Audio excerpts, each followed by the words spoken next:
ರಾಜಣ್ಣ ಅವರು ಸನ್ಮಾನ್ಯ ಮಂತ್ರಿಗಳೇ ವಿಧಾನಸಭೆಯ ಒಳಗಡೆ ಬಂದು ನನ್ನನ್ನು ಹನಿ ಟ್ರಾಪ್ ಮಾಡುವಂಥ ಪ್ರಯತ್ನ ನಡೀತಾ ಇದೆ.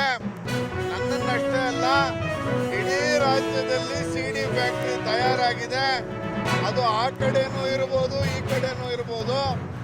ಎರಡಕ್ಕೂ ಸಂಬಂಧಪಟ್ಟಂಗೆ ವಿರೋಧ ಪಕ್ಷ ಇರ್ಬೋದು, ಆಡಳಿತ ಪಕ್ಷ ಇರ್ಬೋದು, ಇಬ್ಬರು ಈ ಥರದ ಸಿಡಿ ಫ್ಯಾಕ್ಟ್ರಿ ಏನು ನಡೀತಾ ಇದೆ ಇದರ ವಿರುದ್ಧ ತನಿಖೆಯನ್ನು ಮಾಡಬೇಕು.